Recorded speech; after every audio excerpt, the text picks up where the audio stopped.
ગણપતિ બીજો વર્ષ છે. ગણપતિ રાખવામાં આવે કૃષ્ણાનગર ઓમકાર ગરેડી. બધા ભાઈઓ બહેનો બધે સાથ સહકાર આપીને ગણપતિ રાખ્યા છે. બીજો વર્ષ છે. ગિરીશભાઈ વડીલ તરફથી અમે બધે સાથ સહકાર આપીને બધે ગણપતિ રાખવામાં આવે છે. બધે ફરિયાવાળાનો સાથ સહકાર છે કોલોનીવાળાનો.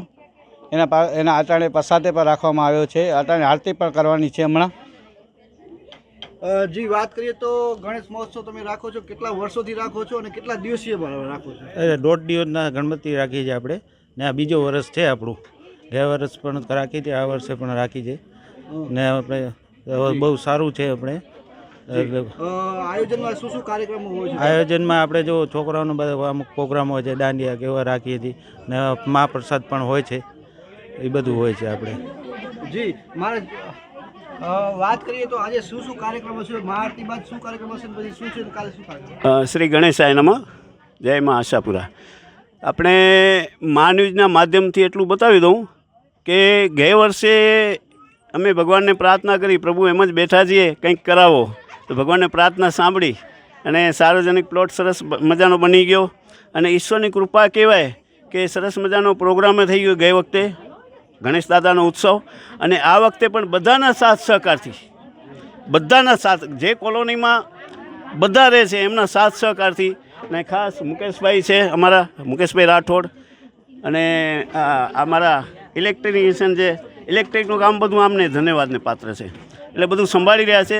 અને બહેનો પણ ઉત્સાહિત છે, વીરાંગનાઓ પણ ઉત્સાહિત છે, અહીંયાની બહેનો પણ બહુ ઉત્સાહિત છે.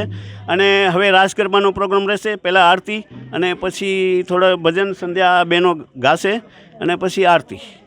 અને વાત કરીએ તો આવા ધાર્મિક કાર્યક્રમો થાય સોસાયટીઓમાં અને એકબીજામાં સંપદે, એના માટે શું કહેશો? હા, એના વિશે હું એટલું જ કહીશ કે ભાઈ રાગ દ્વેષ ન હોવો જોઈએ. આપણે હિન્દુ છીએ એટલે હિન્દુ. એક લાકડી તોડવી હોય ને તો જરા વાર લાગે, પણ લાકડીનો ભારો તોડતા તો ટાઈમ લાગે ને. લાકડીના ભારાને કોઈ તોડી નથી શકતો. એવી રીતે હિન્દુઓમાં જો સંગઠન હશે તો આપણે એકતા જળવાઈ રહેશે અને ભારતીય હિન્દુ સંસ્કૃતિનો આપણે જે પાયો છે એ મજબૂત થશે. અને એટલા માટે જ કહું છું, સંતો મહાત્માઓ પણ એ જ કહે છે કે પહેલાં ગાય માતાની પૂજા કરો. ગાય માતાને ક્યારે ભૂલજો નહીં.